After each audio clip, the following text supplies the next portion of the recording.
Changes from the team that laboured to a late win against a stubborn Chippa United midweek. Aubrey Madiba was dismissed in that one and he sits out through suspension. Meanwhile, Teboho Mokoena and Neo Mahema on start, as does Fiso Ngobeni, appearing for the first time since December last year prior to his loan spell at SuperSport United. Let's look at Arrows, a couple of changes in the centre.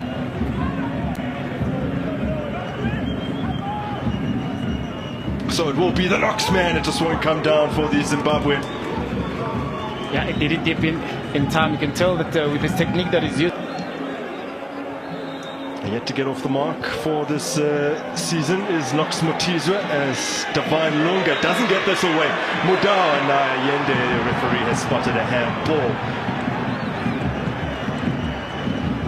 Away to Skukuni United. That is a good call from the referee. Yeah, with the Kulise.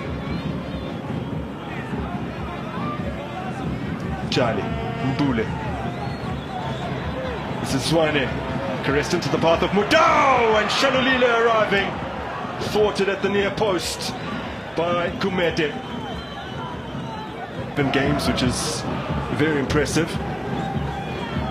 That's the idea ball that Mudao played. You could see also it took a bounce just in front of him, but Kumete there being unable as well to hold on to the ball. Look at that bounce that it took. But Shalulile as well, you know, running into that first post.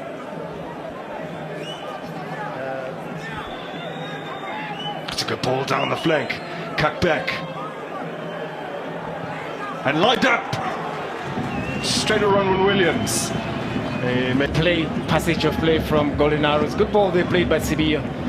And Ndwandwe with his wicker foot, but what he did was just to try and hit the target. And with Ron Williams, an easy pick. But also there was so much space for him to be able to take precise in order for them to be able to try and cause problems for Mamelodi Sundowns. Progress down the flank. Ngubeni left it in just over the head of Peter Shalulile. Now Mudao retrieves it. Mbule harried by Lunga, but gets away from him. Tembazwane, and just touched wide by Peter Shalulile, who didn't have much of a sight of goal. Mbule doing very well to protect the ball. Tembazwane, as he thought that the ball was going to go out. Look at Shalulile making sure that he gets in front of Zuke, gets that touch. He knew he didn't have much of an angle to work with, just trying to open his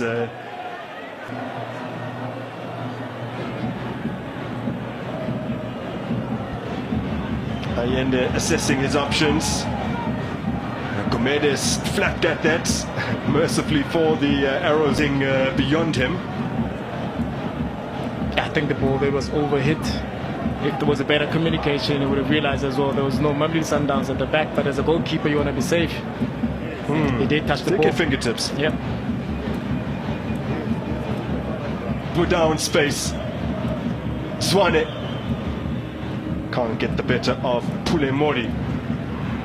And once again, Arrows insist on playing out from the back, and Mudao with another opportunity to launch it. Ayende now wide.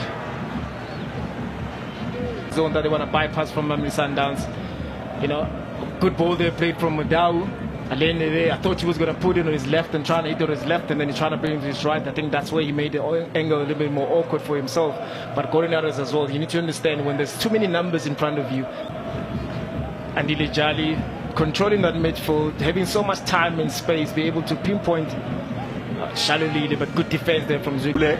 To Ayende, Peter Shalulile. It's being tracked here by Nklani. Shalulile gets away from him. Fouled by Gumede. Surely a penalty. And it will be. Great strength there. Look at the strength that he has there. There he goes. Clear penalty. Look at the referee. Right position, be able to spot. But the strength that he used for Ngagi, not to be able to intercept the ball or just to try and poke it out of position. But unlucky to see that come off his knee and back into the path of Shalulile. Yeah. And Namibian showed great feet to coax Gumede into fouling him, basically. And we remember as well that last season, the difficult for goalkeeper to move. There, Ngagi being unfortunate, being the one that actually put the ball in the path of Peter Shalulile. Peter being smart as well, making sure that the goalkeeper doesn't get near the ball. Basuma, and we've seen this season as well, he's starting to take penalties. Well, he stepped up against Kaizer Chiefs to score from the spot, one half of his brace against the Glamour Boys, and here he readies himself as he looks to make it half a dozen for the season. Peter Shaloline, easy as you like. Well, he blew everyone out of the water in the past term in front of goal, and he's looking to set once again an unassailable mark. Unfortunately for Golden Arrows, that I think defensively they've been solid until to this point. You look at the clock there, look at the time they're conceding as well. But great penalty there from Peter Shaloline. Well, once again, very clever penalty. Of course, Gumede went to the right direction, but there's power behind the ball. He's leaving the rest of the league strikers in his dust. 6 goals for the season.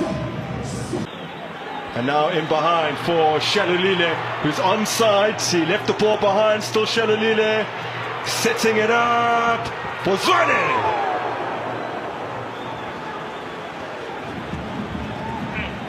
For Mbule, look at Shaloline breaking that offside line, getting in between the two defenders. It's very difficult to defend that, because you, as defenders, you're watching the ball. Zwane there, defenders as well. Lunga making it difficult for Zwane to try and hit the target. Speed, because Mamelodi Sundowns players were not enough defensively, and those are the counter-attacks they're supposed to at least try and finish their attack.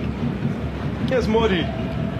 Modi's ball in, and it's gone all the way in. His rich vein of scoring form continues. Well, if indeed there was no touch, that's then 3 in 3. But to be able to do something about it. There's 2v1, be able to turn them. Look at that ball. And also with the bodies in front of him, I think Ndwandwe also disturbed him. And I think that's a great goal for Golden Arrows. Back the game now, it's equalized. No touch at all. No touch. The goal belongs to Pule Modi, who's now just one shy of last season's tally, and we're still very early into this campaign. I think that run.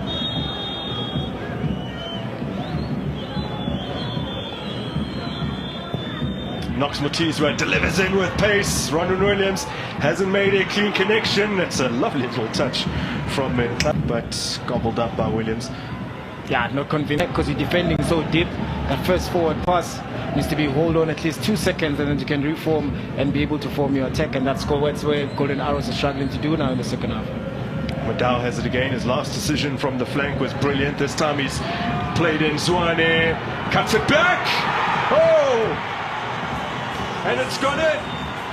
The Montfort Golden Arrows can't deal with the Mamelodi Sundowns pressure. Zwane got in behind. And when the ball was played back into a danger area, there was pandemonium in the 18-yard area. Sundowns lead restored. Indeed, pandemonium in that display again. With Zwane playing and being able also to move, nobody follows him. The late there with Lunga there.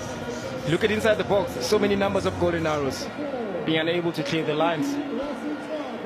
Unfortunately, for Ndlovu there to be able to, and with his weaker foot as well, as a right footer, can see desperate clearing inside the ball. Desperately unlucky for Ndlovu.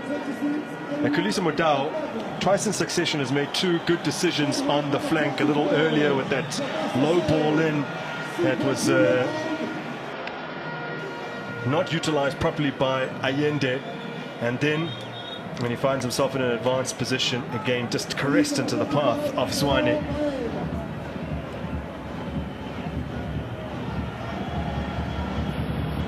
Allende going to probably take a risk then try and play and try and have a shot at goal, but a very dangerous ball there from Savetra. Try and play across where the pressing trap was made for them, was actually for him to be able to try and, they're waiting for him to try and play that ball so that they can intercept the ball.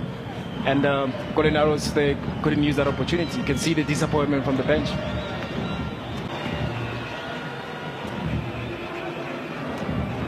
Mayema dinked over the top. Brilliant ball from Mayema. And Gumede off his line to rescue the situation. Clever. There it is again. Look at the run from Timbazwane and the brilliant ball they played by Mayema. But Gumede able to read the situation very early because you could see that Timbazwane allowed the ball to bounce. As soon as it bounced, that's where Gumede was.